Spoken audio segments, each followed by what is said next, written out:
Tandaan mo na ang iyong utak ay singtalas ng katana. Karamihan sa mga tao, paggising sa umaga, iniisip agad ang kanilang mga problema. Ang mga problemang ito ay konektado sa mga alaala. At ang mga alaala naman ay may kaugnayan sa mga tao at bagay sa nakaraan. Parang lumang tape recorder ang utak mo na paulit-ulit na pinatutugtog ang parehong kaset araw-araw. Kung ang utak mo ay record ng nakaraan, sa sandaling magsimula ang araw mo, iniisip mo na mamuhay sa nakaraan. Ang bawat alaala mo ay may kasamang emosyon at ang emosyon ay produkto ng mga nakaraang karanasan. Kaya kapag inaalala mo ang mga problema mo, bigla ka na lang nalulungkot, nasasaktan o nagagalit. Ang naiisip at nararamdaman mo ang bumubuo sa estado ng pagkatao mo. Kung ang buong estado mo sa pagsisimula ng araw ay nasa nakaraan, ang nakaraan mo ang magiging kinabukasan mo. May nangyari kahapon na ikinagalit mo. Paggising mo, naalala mo ito, kaya galit ka pa rin. Gawin mo ito ng 2 araw. Iisipin na ng iba na masama ang araw mo. Gawin mo ng 1 linggo. Iisipin nila na palagi ka nang masungit. Kung patuloy mo itong gagawin, magiging bahagi na ng pagkatao mo ang galit at makikilala kang laging galit. Ibig lang sabihin nito na ang iniisip mo ay may kinalaman sa magiging kapalaran mo. Ibig sabihin, kung patuloy mong iniisip ang nakaraan, paulit-ulit mo ring nililikha ang parehong buhay na hindi mo gusto kahit hindi mo namamalayan. Karaniwan ay ganito ang nangyayari paggising mo. Kukunin mo ang cellphone mo, magche-check ng Instagram, WhatsApp, email o sa Facebook. Magbabasa ka ng mga balita o mga posts at mararamdaman mong konektado ka sa lahat ng bagay na pamilyar sa'yo. Pagkatapos nito, ginagawa mo ang parehong mga routine araw-araw na. Gumising ka mula sa kama sa parehong gilid, pumupunta sa banyo, nagtitimpla ng kape sa paborito mong tasa, naliligo at nagbibihes, at sumasakay sa parehong bus o nagmamaneho sa parehong ruta papunta sa trabaho. Pagdating mo sa trabaho, nakikita mo ang parehong mga tao na nagdudulot ng parehong emosyon sa'yo. Kapag tapos na ang trabaho, uuwi ka at gagawin ulit ang parehong mga bagay-bagay kinabukasan. At ang routine ay parang isang computer program.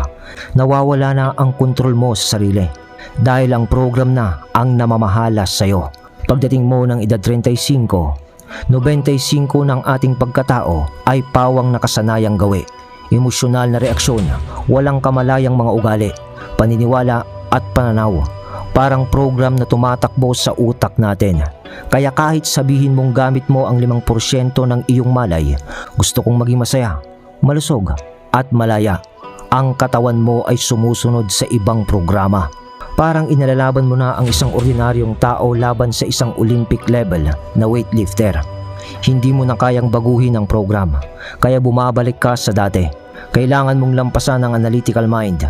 Ang analytical mind ang naghihiwalay sa conscious mind at subconscious mind. Dito na pumapasok ang meditation. Sa meditation, matututo kang baguhin ang brainwaves mo at maabot ang operating system ng utak mo para magbago ng malalim. Karamihan sa mga tao ay naghihintay pa kasi ng krisis, sakit o malaking problema bago magbago. Pero ang mensahe ni Joe Dispenza ay ganito: bakit mo pa kailangang maghintay ng masamang mangyayari sa'yo? Maaari kang magbago sa pamamagitan ng inspirasyon at disiplina. Karamihan ng tao, 70% ng kanilang buhay ay ginugulo ng survival mode. Laging nai-stress, palaging inaasahan ang pinakamasamang maaaring mangyari batay sa nakaraan. Sa dami ng maaaring mangyari dapat sa buhay, ay pinipili nila ang mga pinakamalala. Kapag inaalala mo ang negatibong pangyayari, parehong reaksyon ng utak mo at katawan na parang nangyayari ulit sa'yo. Hindi alam ng katawan mo ang pagkakaiba ng iniisip nito sa nangyayari o pangyayari sa kasalukuyan o ang katotohanan. Paulit-ulit mong nire-recreate ang negatibong emosyon tuwing iniisip mo ito. Kaya kapag oras na para bitawan ang negatibong emosyon, sinasabi mong gusto mong magbago, pero mas malakas ang katawan kaysa sa isip. Sanay na kasi ang katawan mo sa negatibong emosyon sa loob ng maraming taon. Dati ang katawan ang alipin, pero ngayon, eto na ang amo. Kapag nagdesisyon kang magbago at pumasok sa hindi pamilyar, ayaw ito ng katawan mo. Mas gusto nitong maramdaman ang guilt o sakit dahil ito ang nakasanayan niya.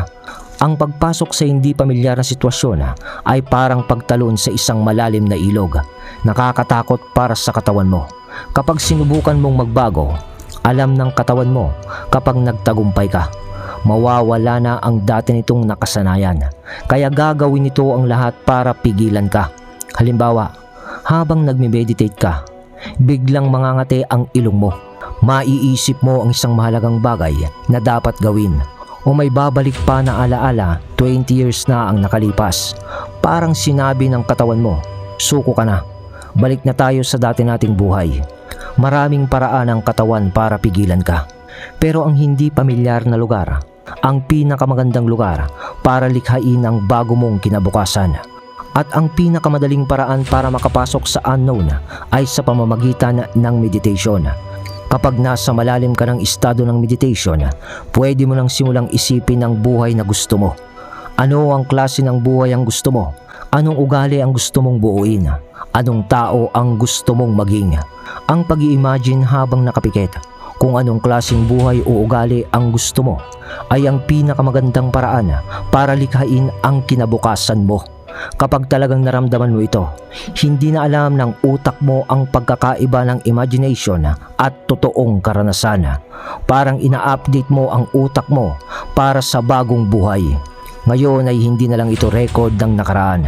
Isa na itong mapapapunta sa kinabukasan. Kung gagawin mo ito palagi, baka magulat ka na lang, masaya ka na kinabukasan. Ang pinakamahirap ay turuan ng katawan mo kung ano ang pakiramdam na hinaharap na gusto mo bago pa ito mangyari. Hindi sapat ang basta imagining lang. Kailangan mo itong maramdaman sa katawan mo. Kung ang utak mo ay gumagamit ng thoughts, ang katawan naman ay gumagamit ng feelings. Kapag wala kang nararamdaman, ibig sabihin, hindi pa natatanggap ng katawan mo ang mensahe ng utak mo. Parang wifi, kahit bukas ang modem, kung naka-off naman ang wifi sa phone mo, hindi ka makakakonekta. Pero kapag naramdaman mo na ang emosyon na iniisip mo, parang kumonekta ka na sa wifi at pwede mo nang i-download ang bago mong buhay. At alam mo ang ibig sabihin nito? Hindi mo na kailangang hintayin ang tagumpay para maramdaman mong matagumpay ka na. Hindi mo na kailangang hintayin ang yaman para maramdaman mong masagana ka na. Hindi mo na kailangang hintayin ang bagong relasyon para maramdaman mo ang pagmamahal.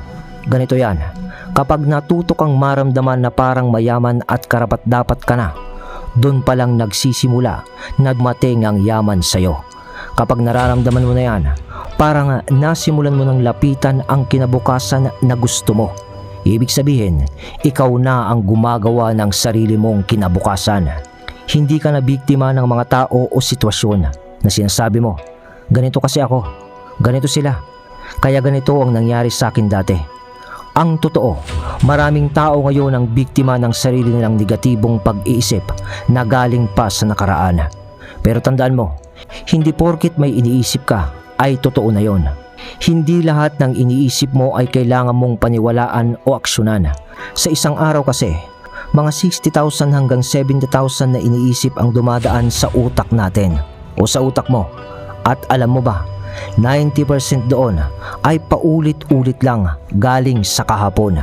Kaya kung ang iniisip mo ay galing rin sa nakaraan, paano ka pa magbabago? Parehong iniisip, parehong desisyon, parehong ugali, parehong karanasan, parehong emosyon. Kaya di rin magbabago ang buhay mo. Dito papasok ang meditation. Kasi ay mas magiging aware ka sa iniisip mo, ginagawa mo at nararamdaman mo. Kapag mas conscious ka, mas mababantayan mo yung mga unwanted thoughts na di mo dapat pinapansin. Kapag naging pamilyar ka na sa mga luma mong iniisip at emosyon, mas madali niya itong palitan ng bago, tulad ng pagtatanim. Kailangan mo munang alisin ang mga damo, bato at luma bago ka makapagtanim ng bago. Sa meditation ay ganun din, hirap sa umpisa kasi ang katawan mo ay parang asong ligaw. Uutusan mo itong umupo ka lang dyan, pero tatakbo pa rin. Babalik-balikan mo ito hanggang masanay. Kapag nasanay na, susuko rin ang katawan mo. Kaya halimbawa, sanay ang katawan mo ng ganitong oras na nagagalit ka. Kasi nagbabasa ka ng emails, biglang magme-meditate ka, magugulan na ang katawan mo. Parang sasabihin nito na, hoy, Anong ginagawa mo? Di ba dapat galit na tayo ngayon? Ganon. Pero kapag paulit-ulit mong kinokontrol ang katawan mo, pinapaalam mo na ikaw ang boss, hindi siya. At pag sumuko na siya, dun mo mararamdaman ang paggaan ng iyong katawan. Parang tinanggalan ka ng kadenang nakapulupot sa'yo mula sa nakaraan.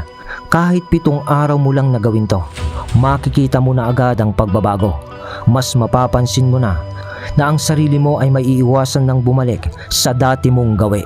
At syempre ay kailangan mong ulit-ulitin ang progresong ito hanggang sa ang future na gusto mo ay maging makatotohanan na ngayon. Yun lang, ako si Mark na nagsasabing itago mo ang iyong katana.